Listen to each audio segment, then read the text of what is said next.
الله وبركاته. أعوذ بالله من الشيطان الرجيم. بسم الله الرحمن الرحيم. الحمد لله رب العالمين، والصلاة والسلام على سيدنا ونبينا وحبيب قلوبنا بالقاسم المصطفى محمد.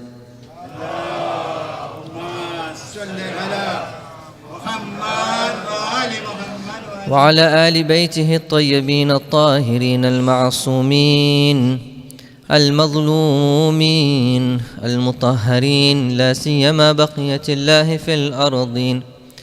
روحي وأرواح العالمين له الفداء. قال الله سبحانه وتعالى في كتابه: أعوذ بالله من الشيطان الرجيم.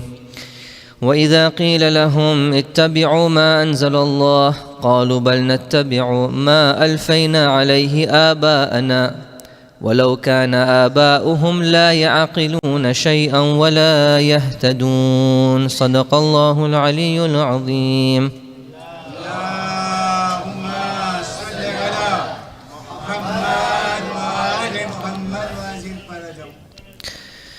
L'histoire de Karbala doit être protégée, parce que c'est à travers cette histoire qu'on se connecte avec Abu Abdillah al-Hussein. C'est à travers cette histoire qu'on peut apprendre des leçons. C'est à travers cette histoire qu'on peut apprendre la mission d'Imam Hussein pour l'appliquer dans notre vie. Et c'est notre responsabilité de protéger cette mission et ce message, et c'est notre responsabilité de la propager. Et donc, pour bien comprendre cette mission et pour la protéger de déformations, on a parlé de différents rituels et cultures, le lien entre la culture et les principes religieux. Et puis on a continué à parler de l'histoire de Karbala et comment cette histoire nous a été transmise aujourd'hui. Et on a dit que c'est important pour nous de comprendre ce processus pour savoir comment cette histoire nous est arrivée aujourd'hui et trouver potentiellement où est-ce qu'il y aura des déformations pour ne pas tomber dans le piège. Parce que beaucoup de nos cultures, beaucoup de nos rituels de Azadari sont basés sur l'histoire. Elles sont inspirées par l'histoire. Donc si l'histoire n'est pas correcte, ce rituel devient sans base, sans fondation.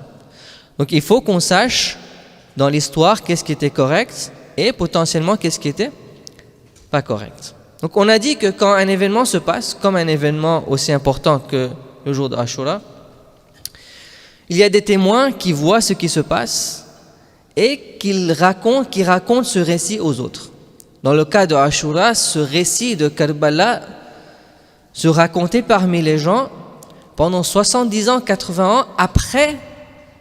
Certaines personnes ont commencé à écrire cette histoire.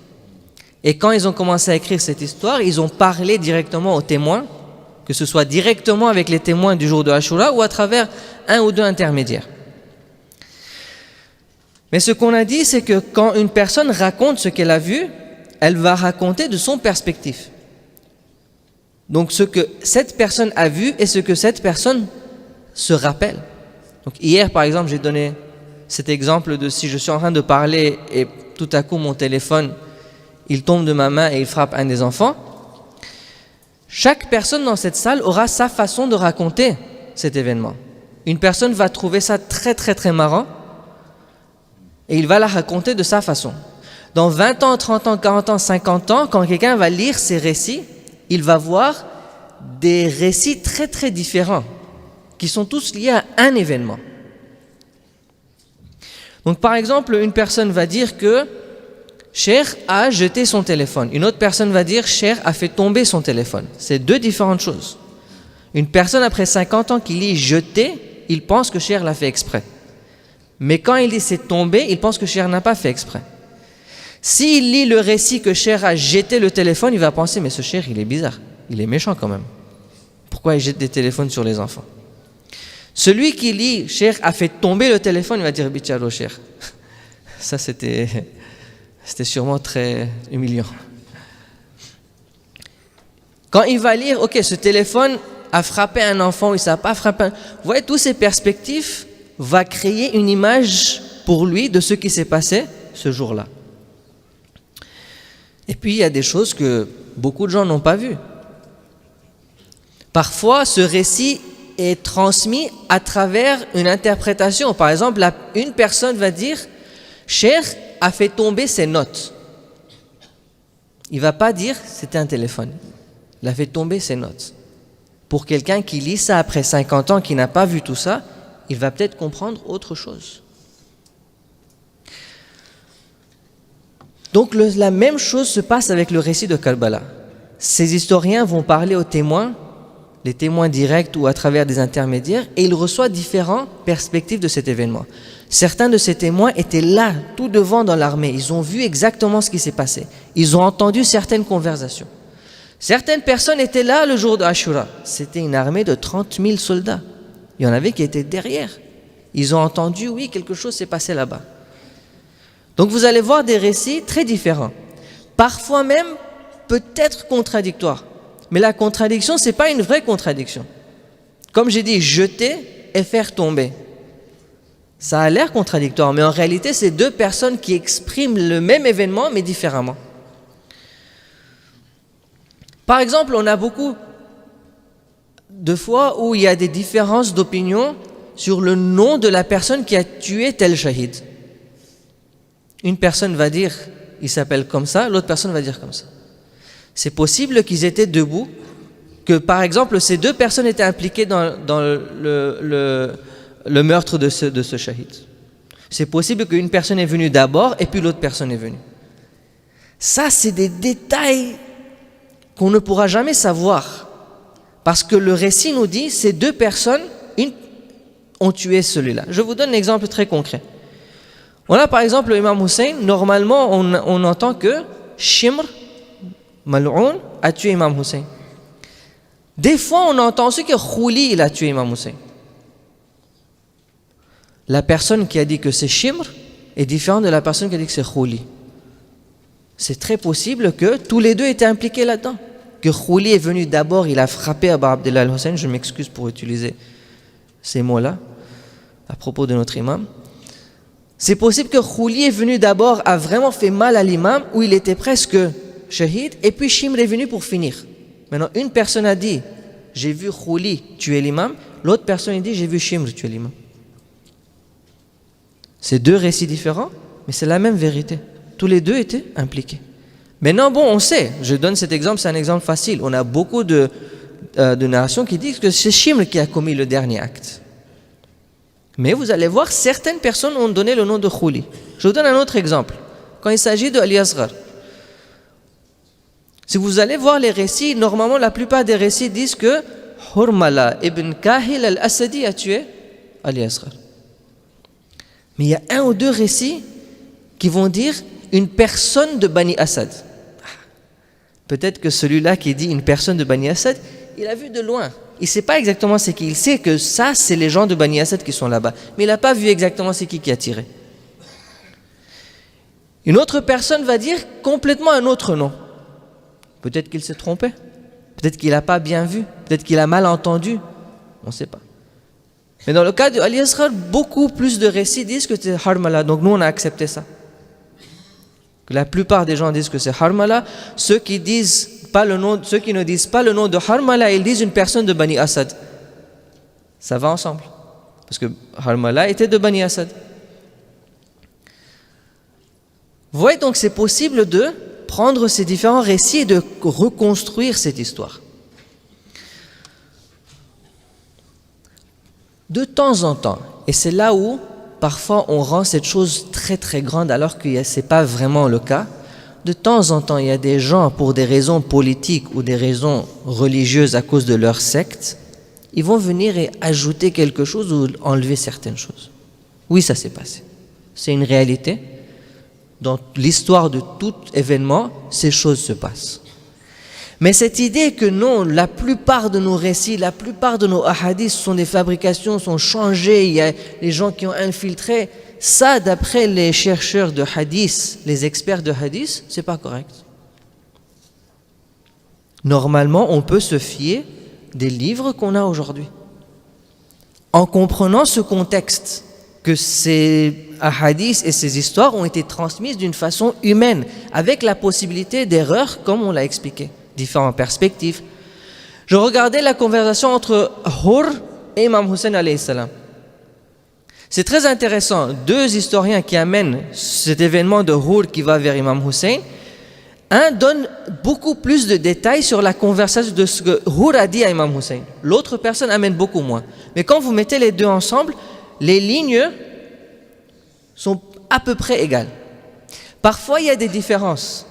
Mais quand vous analysez les différences, vous voyez que le sens de la conversation est le même. Les mots sont différents.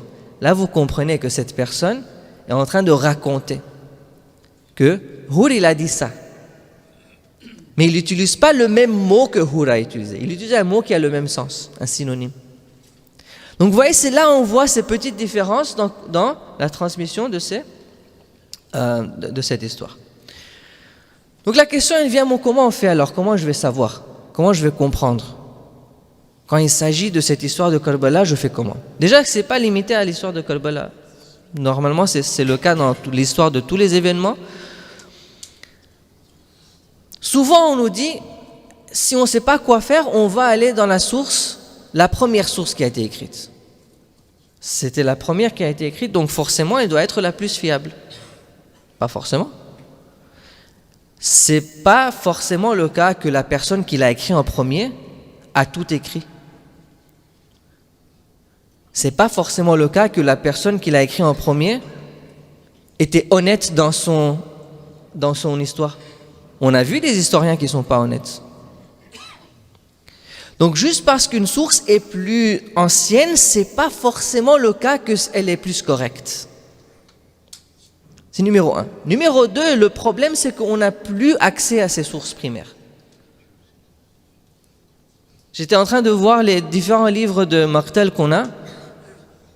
Par exemple, un livre que j'aurais vraiment aimé lire, c'est le Maqtal al-Hussein de Cheikh al-Sadouk.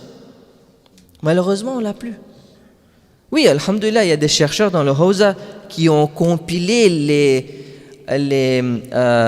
hadiths de Cheikh Sadouk dans les différents livres qui existent. Ils ont compilé ça dans un livre et ils ont appelé ça Maqtal al-Hussein de Cheikh Sadouk. Mais ce n'est pas écrit par Cheikh Sadouk. L'original, on ne l'a plus. Ça, c'est le Maqtal al-Hussein, c'est les récits de Cheikh Sadouk qui ont été pris des différents livres. C'est un bon effort, c'est bien. On sait généralement, Cheikh Sadouk, il aurait dit ça dans son livre. Mais ce n'est pas l'entièreté de son livre. Donc on n'a pas accès à ça.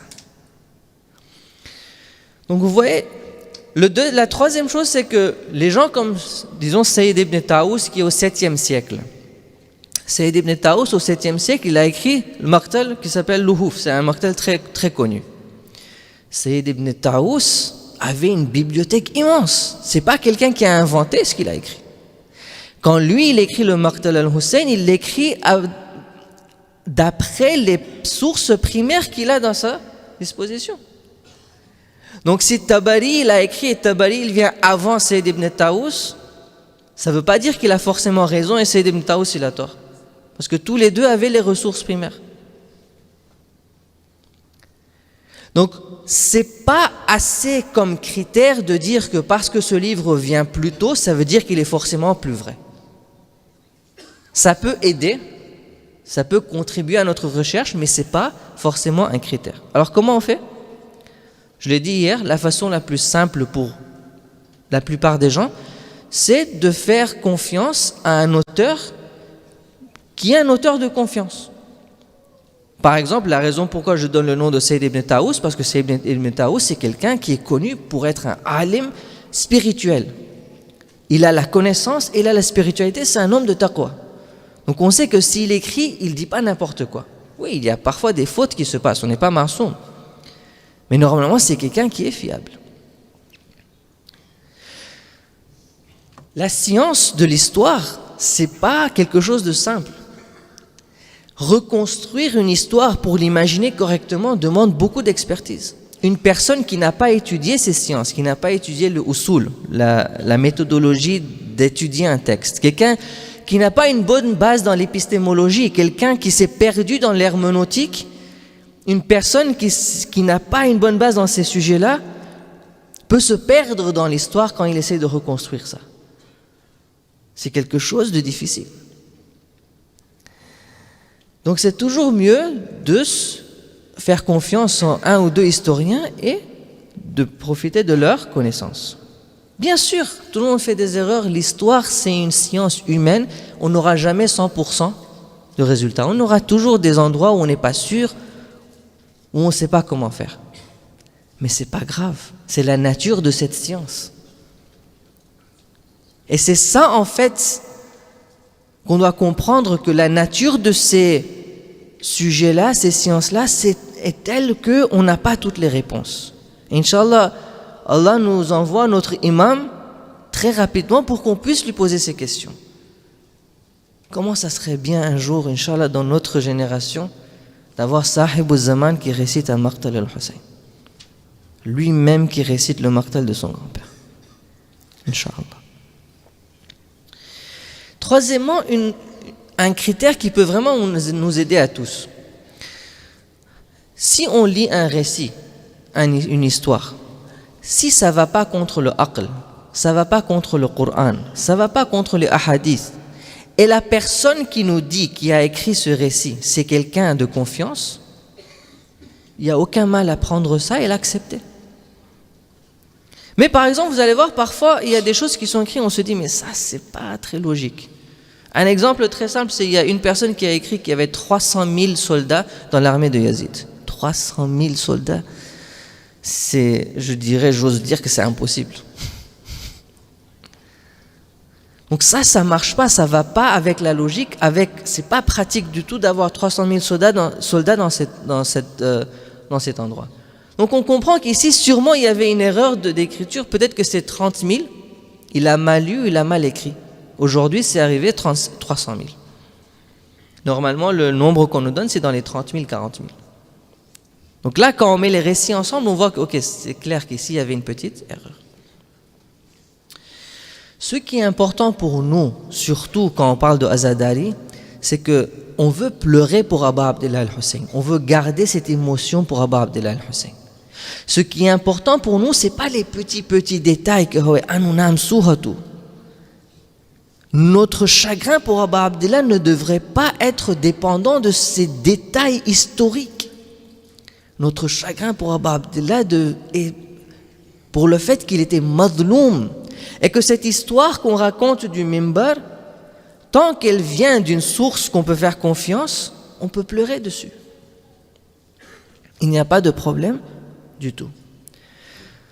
Maintenant, le problème venait où? Il y a des années, dans les générations précédentes, où pour faire pleurer les gens, certaines personnes ajoutaient un peu de masala.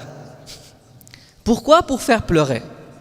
Peut-être avec bonne intention, parce qu'ils ont lu le hadith qu'il faut faire pleurer les mu'minines. Donc ils se sont dit, c'est pas grave, on va ajouter ça. C'est possible. Si c'est le cas, aujourd'hui on devrait essayer de ne plus faire ça. Faire pleurer les mu'minines, ce n'est pas une excuse pour inventer quelque chose. Donc ça, on n'accepte pas du tout.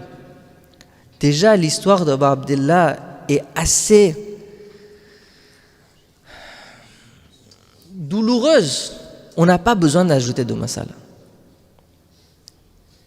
Ce qui est déjà là dans nos mains, le peu qu'on a dans nos mains, et c'est pas peu, c'est beaucoup, c'est assez pour nous faire pleurer pour Imam Hussein.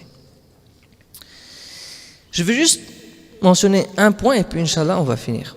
Il y a un concept normalement que vous allez voir des mimbar. Ça s'appelle Zabane Hal. Je ne sais pas si ce mot vous l'avez déjà entendu. Zabane Hal. Zabane Hal, ça veut dire que quand moi, en tant que personne qui veut raconter une histoire, j'ajoute un élément d'imagination pour rendre le récit plus émotionnel.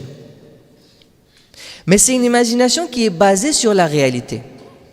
Par exemple, je dis, quand Habib ibn Madahir est venu, Sayyida Zainab aurait ressenti un soulagement. Je n'ai pas dit que dans l'histoire c'est écrit que Sayyida Zainab a ressenti ça, mais j'imagine, et c'est rationnel d'imaginer, que quand de l'aide vient, les femmes d'Ahlul Bayt seront contentes. Donc pour rendre le récit plus palpable, plus émotionnel, pour lier les petits trous dans l'histoire, on ajoute un aspect de l'imagination, mais une imagination rationnelle, pas n'importe quoi. Juste quelque chose pour rendre le récit plus cohérent. Ça, il n'y a pas de problème. Tant qu'on ne dit pas que c'est l'histoire, on le dit clairement. Pour ça, vous allez voir, les gens qui sont précis, ils vont dire, ils vont utiliser par exemple, elle aurait dit ça. Ou imaginez-vous dans cette situation, comment vous aurez perçu ça. Vous voyez, ils utilisent des mots pareils. Pour faire comprendre que ça, c'est ma façon de percevoir cet événement. Et ça s'appelle Zabanehal. Et c'est pas on n'ajoute pas à l'histoire. On est en train de rendre cette histoire un peu plus émotionnelle pour qu'on puisse pleurer là-dessus.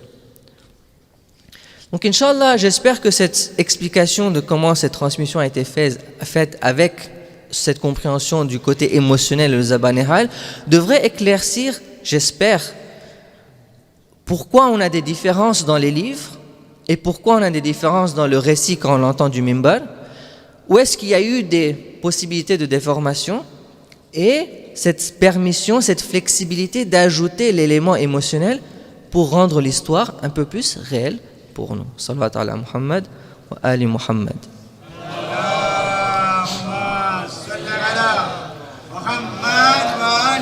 Assalamu alayka ya Aba Abdillah وعلى الأرواح التي حلت بفنائك عليك مني سلام الله أبدا ما بقيت وبقي الليل والنهار ولا جعله الله آخر العهد مني لزيارتكم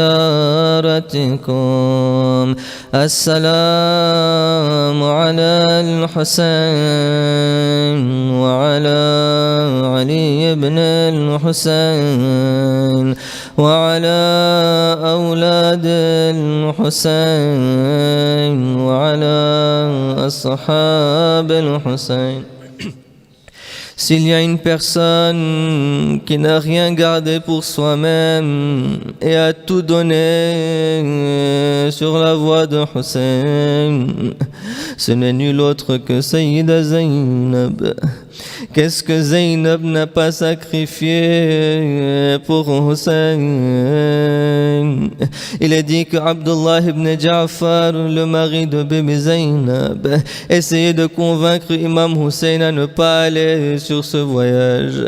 Il est dit qu'il envoie une lettre avec ses deux fils, Aoun et Muhammad, et il dit à Imam, ne continue pas ton chemin, ne va pas de cette direction. Lorsque Abdullah désespère de le convaincre, Amara ibnayhi Aounan wa Muhammadan biluzum, il ordonne à ses deux fils Aoun et Muhammad de rester avec Imam Hussein, voyager avec lui, et s'il faut se battre pour le défendre, battez-vous. Le Maqtal dit, le jour de Ashura, ces deux jeunes hommes se battent contre l'ennemi. Ils montrent leur courage, c'est des deux petits enfants, ils montrent leur courage en récitant des poèmes. In tankiruni fa ana ibn Ja'far. Si vous ne me reconnaissez pas, je suis le fils de Ja'far. Ces deux enfants se battent, il est dit qu'ils envoient en enfer une vingtaine de personnes chacun, mais après tout ce sont des enfants. Combien est-ce qu'ils peuvent tenir sous la chaleur du soleil, assoiffés, épuisés, et un par un ils tombent de leur cheval, un par un ils se font tuer, tandis que le cœur de Zainab fond dans la douleur et la tristesse. على لعنة الله على القوم الظالمين وسيعلم الذين ظلموا أي منقلب ينقلبون صلوات على